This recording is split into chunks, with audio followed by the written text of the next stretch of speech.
అమృత! ఆ సంబోధన వినగానే ఉలికిపడి భయంగా చూసింది అమృతవల్లి. రామకృష్ణ నవ్వాడు. ఆ నవ్వు చూసి కోపంగా, ఏం చెప్పబోతున్నావు మహాశయ? ఇంత ఆప్యాయంగా అమృత అని పిలిచావంటే కొంప ముంచావన్నమాటే. జాగ్రత్త! మళ్ళీ ఏదో లోకోద్ధరణ కార్యాల మీద లోక సంచారం వెళుతున్నానని మాత్రం చెప్పకు. ఎవరు పెట్టారో కాని మహా చక్కని పేరు పెట్టారు. 2 లక్షణాలు ఉన్నాయి అనేసింది గబగబా. రామకృష్ణ నవ్వుతూనే, చూసావా, నా మీద లేనిపోని అభాండాలు వేస్తున్నావు. నిన్ను అమృత అని పిలిచానంటే నీ మనసు ఎంత అమృతమయమో గుర్తు చేసుకోవడానికి అన్నాడు. ఆ, మరీ గుర్తు చేసుకుని చేదు చేదు మాటలు వినిపించడానికి. మనకు సుఖంగా లేనివన్నీ చేదనుకుంటే ఎలా చెప్పు? అంటే నా భయం నిజమేనన్నమాట. ఎక్కడికో బయలుదేరుతున్నావన్నమాట. పద, ఈసారి నీ వెంట నేను వస్తాను. రా, నేను మా ఊరు వెళుతున్నాను. ఆ మాటలు వినగానే అమృత కాళ్ళు చేతులు చల్లబడిపోయాయి. రామకృష్ణ స్వగ్రామం ఇంకా ఈనాటికి అభివృద్ధి చెందని పల్లెటూరు.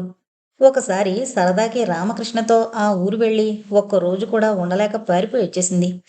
రామకృష్ణను చిన్నప్పటినుంచి పెంచి పెద్ద చేసిన మేనత్త పరమ ఛాందసురాలు. ఆమెను తలుచుకుంటే గుండె జల్లుమంటుంది అమృతవల్లికి. అమృతవల్లి అక్కడున్న ఒక్క రోజులోనూ ఆవిడ ఏ ఎక్స్రేలకు సాధ్యపడినంత తీవ్రంగా, సునిశితంగా అమృతవల్లిని శల్యపరీక్ష చేసింది. ఏ ధర్మరాజు సమాధానాలు చెప్పలేని యక్షప్రశ్నలు వేసింది. ఎందుకక్కడికి? అంది నీరసంగా. మేనత్త మీద ఎంత ప్రేమున్నా ఆ ఊరికి వెళ్ళడం రామకృష్ణకు అంత ఇష్టముండదు. ఆస్తి విషయంలో ఏవో గొడవలొచ్చాయట. ఎవడో నేను వారసుణ్ణి అంటూ తయారయ్యాడట. వచ్చి ఆ విషయాలు పరిష్కరించమని రాసింది అత్తయ్య. ఆస్తికి మరొక వారసుడా? అప్రయత్నంగా ఆందోళనగడిగింది అమృతవల్లి. రామకృష్ణ నవ్వి, ఏం, నేను ఆస్తిపరుణ్ణి కాకపోతే నన్ను పెళ్లి చేసుకోవా అన్నాడు. అమృత నాలుక కరుచుకుని అంతలో వికరించి, ఎంత అందంగా అడుగుతున్నావు? నన్ను పెళ్లి చేసుకోవా అని? ఈ జన్మలో నన్ను తప్పించుకోగలనని అనుకుంటున్నావా? ముందే హెచ్చరిస్తున్నాను. ఎప్పుడైనా నన్ను కాదన్నావో ముప్పు తిప్పలు పెట్టి 3 చెరువుల నీళ్లు తాగిస్తాను. నిన్ను సుఖపడనివ్వను అంది. ఎప్పుడైనా నువ్వు నన్ను కాదంటావేమో గాని నేను నిన్ను కాదనలేను అమృత. రామకృష్ణ ఎప్పుడూ నవ్వుతూ అల్లరిగా తప్ప మాట్లాడు. అలాంటిది ఈ మాటలు ఎంతో గంభీరంగా అనేసరికి అమృత మనసు అనిర్వచనీయమైన సంతృప్తితో నిండిపోయింది. అది అసంభవమే రాము. ఒకవేళ అలాంటిది జరిగితే నువ్వు నన్ను శిక్షించనక్కర్లేదు. నాకు నేనే విధించుకునే శిక్షకి మరేదీ సాటి రాదు. అమృత కళ్ళల్లో కన్నీళ్లు చూసి రామకృష్ణ కదిలిపోయి అమృతను మరిపించాలని నవ్వుతూ, ఎంత బాగుందో ఇలా సుఖంగా కలిసి కబుర్లు చెప్పుకుంటూ వియోగాన్ని ఊహించుకుంటూ కన్నీళ్లు పెట్టుకోవడం తీయని బాధకు సరైన నిర్వచనం అవుతుందా అన్నాడు. అమృత నవ్వేసింది. అమృతొచ్చిందే అంటూ లలితొచ్చేసరికి అమృత సర్దుకుని ఏమీ ఎరగందాల్లా కూర్చుంది. అమృత అంటే చాలా అభిమానం లలితకి. అందుకు కారణం లలిత ఏదంటే దానికి వెంటనే అవుననంటుంది అమృత. అమృత తన మాటలన్నింటికీ ఎందుకు తాళం వేస్తుందో ఆ కారణం ఊహించాలని లలిత ఎన్నడూ ప్రయత్నించలేదు. మీ అందరికంటే అమృతే చాలా మంచిది. తనొక్కతే నన్ను సరిగ్గా అర్థం చేసుకుంటుంది అని లలిత కోపంగా అనగానే రామకృష్ణ అమృత వైపు చూసి మూసిమూసి నవ్వులు నవ్వినప్పుడైనా ఆ కారణం లలితకు స్ఫురించలేదు. ఆవిడికి కావలసిందల్లా తన మాటలకు తందానా పాడే వ్యక్తి మాత్రమే. లలిత కూతురు చదువుతున్న స్కూల్లోనే టీచర్గా పనిచేస్తోంది అమృత. ఏడాది కిందట బొమ్మలు పెట్టుకుంటున్నానని లలిత కూతురు పిలిచినప్పుడు ఏవో పనులుండి పేరంటానికి రాలేక ఆ తర్వాత వచ్చింది. అప్పుడే రామకృష్ణతో పరిచయమైంది. ఆనాటి నుండే అమృతకు లలిత కూతురు పైన ప్రత్యేకమైన ప్రేమాభిమానాలు పొంగి పొర్లి 1కి 4 సార్లు లలితింటికి రావడం ప్రారంభించింది. లలితతో స్నేహం పెంచుకోకుండా రామకృష్ణతో స్నేహం చేసుకోవడం ఎలాగో తెలియని అమృత లలిత మాటలన్నీ రెడీగా అవునని ఒప్పేసుకుంటూ లలితకు ఆప్తురాలైపోయింది. రూపులో, మాటలో, మర్యాదలో సార్థక నామధేయురాలైన అమృతవల్లి తనపై చూపించే అనురాగాన్ని అతి త్వరలో అందిపుచ్చుకున్నాడు రామకృష్ణ. నువ్వు మొన్న మా బేబీ పుట్టినరోజు పార్టీకి రాకపోవడం నిజంగా నీ దురదృష్టం అమృత అంటూ ప్రారంభించింది లలిత. అమృత వెంటనే ఒప్పేసుకుంటూ, అవునండి, చాలా బాగా జరిగింది కదూ అని అడిగింది ఎక్కడలేని కుతూహలాన్ని కనబరుస్తూ. జరగడానికేంలే, అది కాదు, నువ్వు వచ్చుంటే ఒక అద్భుతమైన వ్యక్తిని చూసుండేదానివి. జన్మ తరించుండేది. పకపక నవ్వసాగింది లలిత. రామకృష్ణ ముఖంలో రంగులు మారడం గమనించిన లలిత మరింత నవ్విందే కాని ఆపలేదు. అమృత తను నవ్వేసింది, కారణం అడగకుండానే.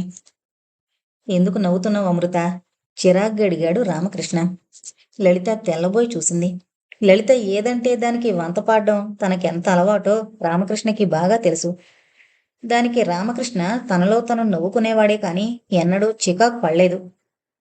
నువ్వు లోకంతో పాటేనా? నలుగురు ఏదంటే అదే అంటావా? నీకే నువ్వు ఏది ఆలోచించుకోలేవా? రామకృష్ణ ధోరణికి మతి పోతోంది అమృతకి. మరింత చిర్రెత్తుకొస్తోంది లలితకు. మిస్ సుమిత్ర చాలా మంచిదని అన్నాడు భర్త. ఆవిడ మంచిది కాదు, కాదంటే కాదు. రామకృష్ణకెందుకు సుమిత్ర అంటే అభిమానం? రామకృష్ణ మీద విరుచుకుపడుతూ, ఆ లోకమంతా గుడిది, నువ్వొక్కడవే ఎవరో చూడని గొప్పతనాలు చూడగలవు అని అమృత వైపు తిరిగి, ఇది విను అమృత, వయసేమో ముదిరింది, చోకులుగా తక్కువ లేదు, మర్యాద బొత్తిగా తెలీదు, ఆవిడేమో చాలా మంచిదట అంది. ఎవరావిడ? Missus సుమిత్రట, miss. సహజమైనంత వెటకారంగా అంది లలిత. ఆ పేరు వినగానే అమృతముఖం పాలిపోయింది. రామకృష్ణ లలితకెప్పుడు భయపడ్డు. ఎందుకంత వెటకారం? పెళ్లి చేసుకున్నంత మాత్రాన ఆవిడ్ని అంతే విక్రించాలా? ఆవిడికి పెళ్లి చేసుకునే ఉద్దేశం లేదేమో.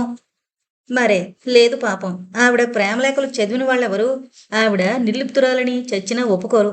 అమృత, నువ్వు ఆవిడ్ని చూస్తే. లలిత మాటలు పూర్తి కాకుండానే చూశాను అంది అమృత నెమ్మదిగా. చూసావా? అయితే నా మాటలు నిజం కాదు. ఆవిడలో వెకిలితనం లేదు. అది వెకిలితనం కాదు. ఎప్పుడూ తన మాటలన్నీ అవునని ఒప్పుకునే అమృత సహితం సుమిత్ర పక్షం వహించేసరికి లలితకి మండిపోయింది. వెకిలితనం కాదు మరేంటి? ఆ బర్బ్డ్ హెయిరు, లిప్స్టిక్ ఇవన్నీ చూసి ఏమంటారు? బయట వాళ్లకు ఆ పై వేషమే కనిపిస్తుంది. నాకు ఆవిడ అంతరంగం కూడా కనిపిస్తుంది. ఆవిడ అదో రకంగా ఉండే మాట నిజమే, కానీ అందుకు కారణం ఉంది. ఏంటా కారణం? ఆవిడకు చిన్నతనంలోనే తల్లి పోయింది. సవితి తల్లి, కథల్లో లాంటి సవితి తల్లి, కాల్చుకు తినేది. బాగుంది. సవితి తల్లి ఉన్న వాళ్ళంతా ఇలా తయారవుతారా? కాకపోవచ్చు. ఆవిడకి చదువుకోవాలని చాలా ఉండేది. సవితి తల్లి చదువుకునిచ్చేది కాదు.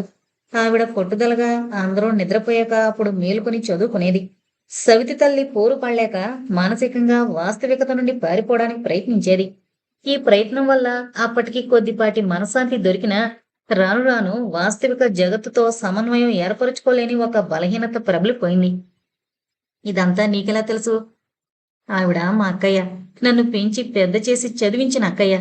గతుకుమంది లలిత. అలా చెప్పు, అందుకే ఆవిడ వెనకేసుకొస్తున్నాం అనేసింది గబాల్న. అక్కడితో ఊరుకోక, చెల్లెలికి చదువు చెప్పించడం అక్కకెంత సహజమో, అక్కలో లోపాలు కనిపించకపోవడం కూడా చెల్లెలికంత సహజం అని కూడా చేర్చింది. ఇది మరీ అంత సహజం కాదులేండి. నేను, మా ఇంకో అక్క ఇద్దరం ఆవిడికి సవితి చెల్లెళ్ళం. మా సొంతక్క కూడా తల్లికి సాయంగా పెద్దక్కను ఏడిపించేదట. మా అక్కయ్యకు చదువు అవ్వలేదు అంచేత కట్నమిచ్చి పెళ్లి చేసిందక్క. నన్ను చదివించింది. నేను నిన్ను చూసి ఆగిపోయింది లలిత. ఇలాంటి మధ్యతరగతి కుటుంబానికి చెందిందానని అనుకోలేకపోయారు. అందరూ అక్కయ్యలా అమాయకంగా, నిర్భయంగా, నిస్సంకోచంగా తమ స్తోమత బయట పెట్టుకోలేరు. చిన్న నవ్వుతో అంది అమృత. లలిత ఏ విధంగానూ సమాధాన పడలేకపోయింది. ప్రేమలేఖల్లో కనిపించే ఆ ఉద్రేకం, ఉన్మాదం, ఆవేశం చిచ్చి. బ్రాహ్మణులు వరుసలో కూర్చుని చలపతి శాస్త్రి గారిని పోటీలు పడుతూ పొగుడుతున్నారు. తివాసీ మీద కూర్చుని ఆ పొగడతలన్నీ వింటున్నాడు రామకృష్ణ.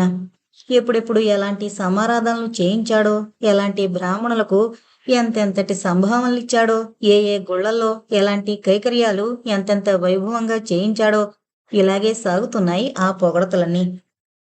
ప్రతి పొగడతకు చివర నువ్వు కూడా మీ మామయ్య అంతటి వాడు కావాలి అని ఆశపడుతూ ఆశీర్వదించడం మరిచిపోవడం లేదు ఏ ఒక్కరూ. వాళ్ళు ఉద్దేశించిన అర్థంలో తను మేనమామంత గొప్పవాడిగా ఈ జన్మలో కాలేనని చెప్పడానికి చాలాసార్లు ప్రయత్నించాడు రామకృష్ణ. కానీ వాళ్ళెవరూ రామకృష్ణని నోరెత్తనివ్వలేదు. చేసేది లేక వింటూ కూర్చున్నాడు రామకృష్ణ. నిజానికి ఈ కర్మ కలాపాలలో రామకృష్ణకి ఏమాత్రం నమ్మకం లేదు. మేనమామ పోయినప్పుడు తన మేనత్త భారీ ఎత్తున ఏర్పాట్లు చేస్తున్నప్పుడు ఈ ఆర్భాటాలన్నీ ఎందుకత్తయ్యా? ఆయన ఆత్మశాంతికి ప్రార్థన చేయిస్తే చాలదు, అది ముఖ్యం అన్నాడు తన మనసులో కలుగుతున్న చికాకుని దాచుకోలేక.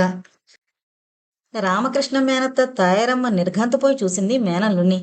ఎంత మాట అంటున్నావురా? ఆయన ఆస్తంతా అనుభవిస్తూ ఆ మాత్రం కర్మలు చేయించడానికి కకృతి పడమంటావా? చచ్చా, అంత లోబితనం పనికిరాదు. రామకృష్ణ గతుకుమన్నాడు. తను డబ్బు ఖర్చవుతోందని భయపడి కర్మలు వద్దంటున్నట్లు అర్థం చేసుకుంటోంది అత్తయ్య. ఎవరైనా అలాగే అనుకుంటారేమో.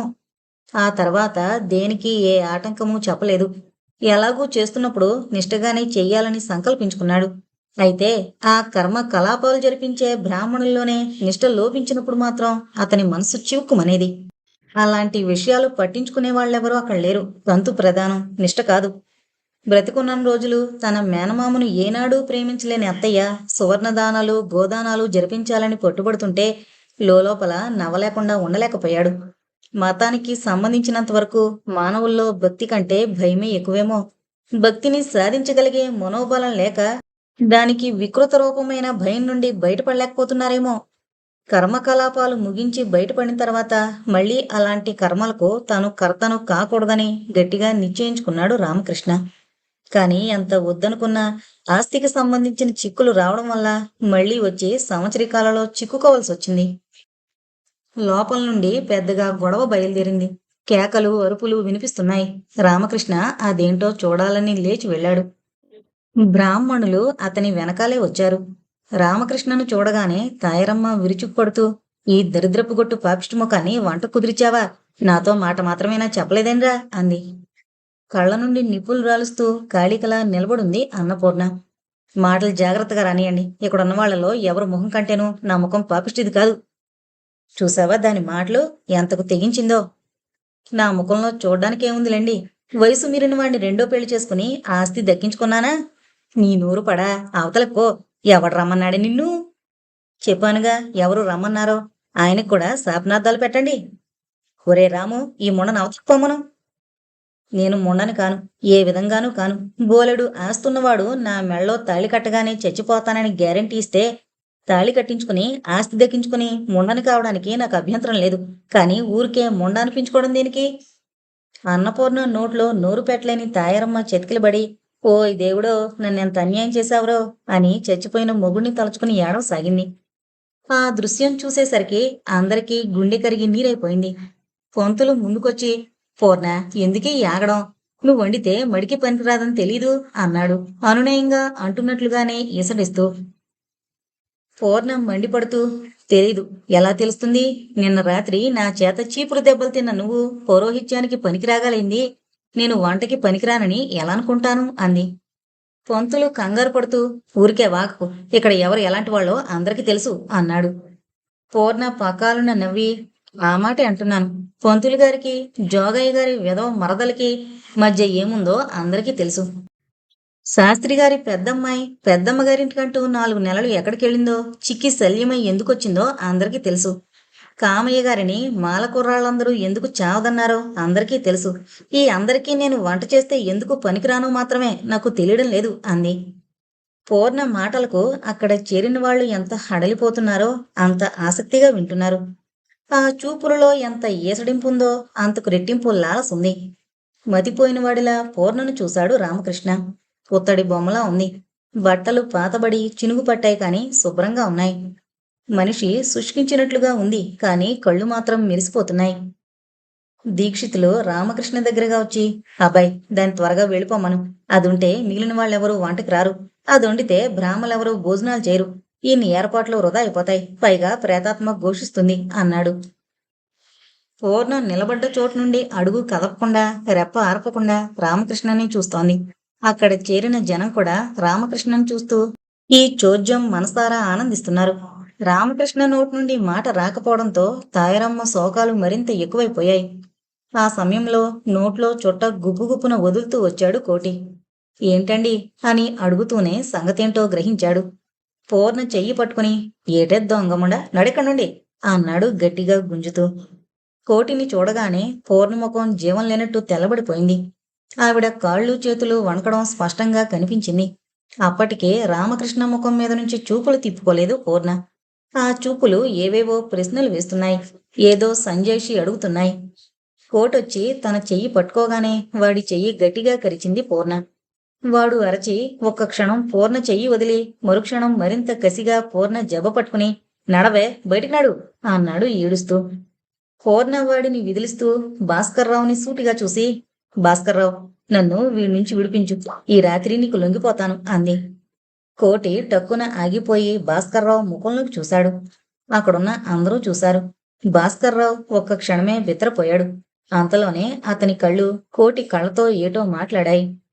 కోటి పూర్ణ చెయ్యి వదిలేశాడు. అక్కడ్నుంచి వెళ్ళిపోబోయాడు. కోటి అని గట్టిగా పిలిచింది పూర్ణ. కోటి ఆగిపోయాడు. ఒరే, నువ్వుండ్రా, నీతోనే వస్తాను. ఈ భాస్కర్రావు కంటే నువ్వే నయం. ఆయనంటే నాకు అసహ్యమే కాదు, భయం కూడాను. ఈ రాత్రి వెచ్చగా కౌగిలిలోకి లాక్కున్నట్లే మరో రాత్రి చల్లగా స్వర్గానికి పంపేగాళ్ళు. ఇదిగో నా చెయ్యందుకో. చాపిన పూర్ణ చేతిని మిగిలిన వాళ్ల ముఖాల్ని చెమటలా చూస్తూ నిలబడిపోయాడు కోటి. అప్పటి పూర్ణ ముఖం చూడలేకపోయాడు రామకృష్ణ. అంత అందం ఏ ముఖంలోనూ ఉండదు, అంత కసి ఏ ముఖంలోనూ ఉండదు.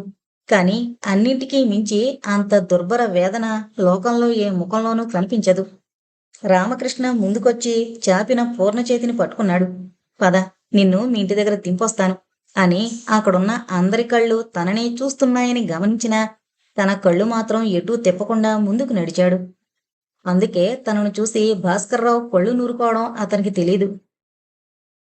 పూర్ణ తమ ఇంట్లో వంట చేయడానికి ఒప్పుకున్నప్పుడు ఇంత గొడవ జరుగుతుందని రామకృష్ణ ఏమాత్రం ఊహించలేదు.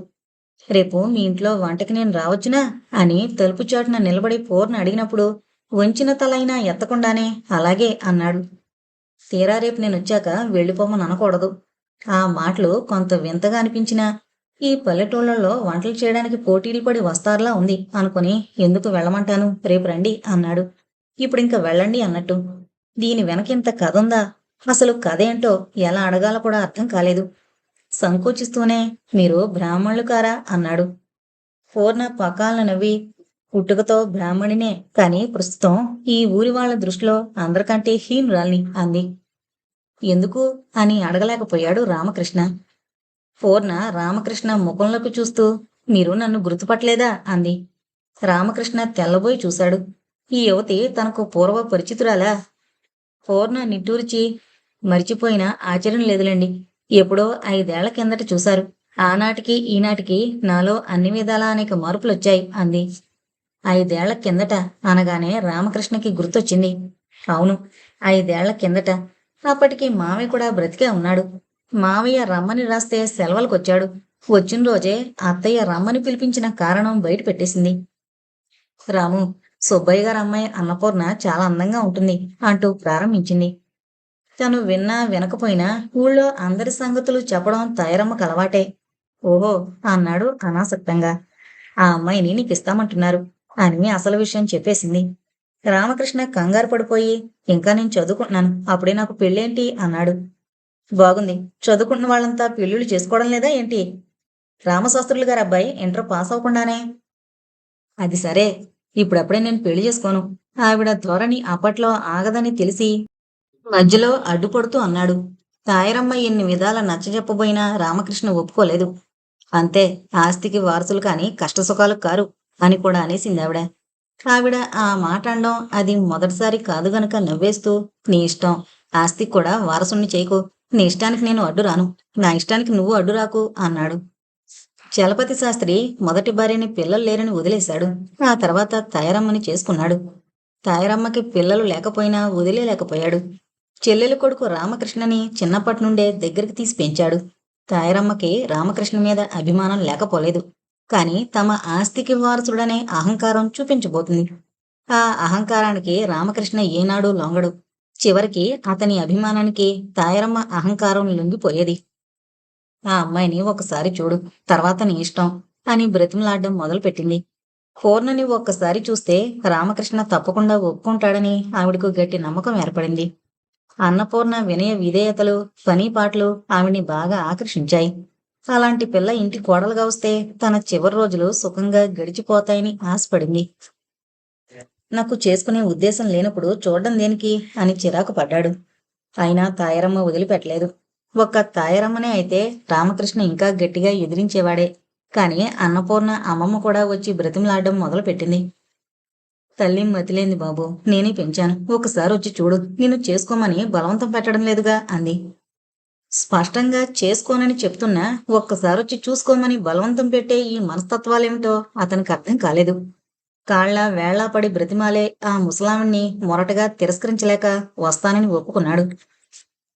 మామూలు పెళ్లిచూపుల తతంగమే సాగింది. కుదురుగా చాప మీద కూర్చున్న అన్నపూర్ణకి అదేమీ చిన్నతనంలా తోచలేదు. అతి మామూలుగా కూర్చుంది. ఆ అమ్మాయిని చూడగానే కళ్ళు చెదిరాయి రామకృష్ణకి. అబ్బా, ఏమి అందం అనుకున్నాడు. ఒకసారి కనురెప్పలెత్తిన ఆ చూపుల నిండా అమాయకత్వమే. అంతలో రెప్పలు వాల్చుకున్న సిగ్గు దొంతరలు చెక్కిళ్ల నిండా వ్యాపించి ముగ్ధ మనోహరంగా నవ్వాయి. రామకృష్ణనే పరీక్షగా చూస్తున్న తాయరమ్మ చాలా సంతృప్తి పడింది. ముహూర్తం ఎప్పుడు పెట్టించమంటావ్ అంది ముసిముసి నవ్వులతో ఇంటికి రాగానే. దేనికి ముహూర్తం? అర్థమైన చికాగ్గా అడిగాడు. అదే నీ పెళ్లికి. చెప్పానుగా ఎప్పట్లో నేను చేసుకోనని. ఖచ్చితంగా అన్నాడు. తాయరమ్మకి చాలా ఆశాభంగం కలిగింది. కోపం వచ్చింది. నిజం చెప్పు, ఆ అమ్మాయి అందంగా లేదు? నిజమే చెప్తున్నా, చాలా అందంగా ఉంది. అయితే ఎందుకు చేసుకోవు? అయితే అందంగా ఉన్న వాళ్ళందరినీ పెళ్లి చేసుకోనా? పో, నీదంతా వితండవాదం. ఆ అమ్మాయికేం తక్కువ? రూపం, గుణం, కులం. ఇలా వాదించే తాయరమ్మని తప్పించుకోలేక చదువు సంధ్య లేని అమ్మాయిని నేను చేసుకోను అనేశాడు. తాయరమ్మ విధిలేక వాళ్లతో ఆ సమాధానమే చెప్పేసింది. ముచ్చటైన ఆ పెళ్లి కూతురు, ఆ ముగ్ధ ఈ పూర్ణేనా? మీరు మీరు తడబడుతూ ఆగిపోయాడు రామకృష్ణ. అమ్మయ్యా, గుర్తుకొచ్చానన్నమాట. ధన్యురాల్ని. కాని మీరెందుకిలా ఇంతమందిలో అవమానాల పాలు కావడం? ఎందుకంటే ఏం చెప్పను, దీనికంతకు మీరే బాధ్యులు. గతుక్కుమన్నాడు రామకృష్ణ. నేనా? ఖచ్చితంగా మీరే. నేను మీ మీద నష్టపరిహారానికి దావా వేయొచ్చునా? నిజంగా నేనే బాధ్యునైతే తప్పకుండా నష్టపరిహారం చెల్లించుకుంటాను. తొందరపడి మాట జారకండి. ఇప్పటికే మీరు నాకు ఇచ్చిన ఒక మాట నిలబెట్టుకోలేకపోయారు. నిలబెట్టుకున్నాను. నేను మిమ్మల్ని వెళ్ళమనలేదు. మీరే వచ్చేశారు. నేను తోడుగా వచ్చాను.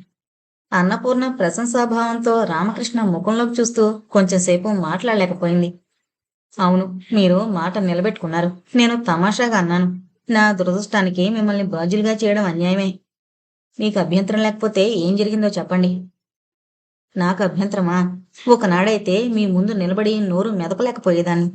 ఇలాంటి మాటలు అసలు చెప్పలేకపోయేదాన్ని. కానీ ఈనాడు నాకేం మిగిలింది? అన్నీ వదిలేశాను. ఇందాక చూశారుగా. పూర్ణ నవ్వుతూ చెబుతున్నా ఆ కళ్ళల్లో కదిలే వ్యధను చూడలేకపోతున్నాడు. చిచ్చి అన్నాడు జరిగిందాన్ని తలుచుకుంటూ. ఇంత మాత్రానికేనా? నిర్లక్ష్యంగా నవ్వింది పూర్ణ.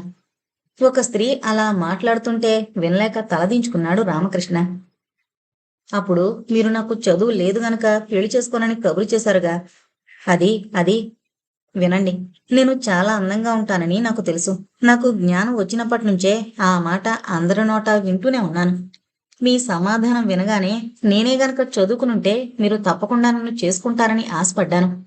పొట్టుబట్టి దెబ్బలాడి కొంతులమ్మగారి సాయంతో స్వయం కృషితో ప్రైవేటుగా మెట్రిక్ పాస్ అయ్యాను. అక్కడితో ఆగకుండా విశ్వ ప్రయత్నం చేసి టౌన్లో కాలేజీలో చేరాను. రోజు బస్సులో వెళ్ళొచ్చేదాన్ని. ఆ రోజుల్లోనే మా అమ్మమ్మ నాకు పంతులతో పెళ్లి కుదిర్చింది. ఒకప్పుడైతే నాకు అవును కాదు అనడం తెలిసేది కాదేమో, కానీ కాలేజీలో చదువుకోగలిగిన నేను పంతుల్లాంటి మృగాన్ని పెళ్లి చేసుకోలేకపోయాను. ఇలాంటి సందర్భంలో నాకు టౌన్లో ఒక యువకుడితో పరిచయం అయింది. పెళ్లి చేసుకుంటానని వాగ్దానం చేశాడు. పంతుల బారి నుండి తప్పించుకోవడానికి అంతకంటే మరో మంచి మార్గం దొరకలేదు నాకు. అతనితో సిటీకి పారిపోయాను. కానీ నేను తెలివి తక్కువదాన్ని కాను. పెళ్లి కాకుండా దగ్గరికి రాని లేదు. నేను ఎలా కాపాడుకోవాలో నాకు బాగా తెలుసు. ఒకరోజు ఏదో పని మీద అతని పెట్టి తెరిచాను. అందులో కొన్ని ఉత్తరాలు కనిపించాయి. వాటిని బట్టి అతనికి అంతకుముందే పెళ్ళయిందని గ్రహించాను. వెంటనే భయంతో అతని దగ్గర నుండి పారిపోయి వచ్చేశాను. ఆ తర్వాత ఆ తర్వాత చెప్పేదేముంది, చూస్తున్నారుగా. నవ్వింది పూర్ణ, వ్యధాభరితమైన నవ్వు. భగవంతుడా, ఇంత మాత్రానికేనా? ఇంత చిన్న అపరాధానికి ఒక అబలను ఇలా వేటకొక్కలా తరుముతున్నారా ఈ పెద్ద మనుషులు? ఏ యుగంలో ఉన్నాడు ఇంకా ఈనాటి మానవుడు? తలెత్తి పూర్ణను చూడలేకపోయాడు రామకృష్ణ.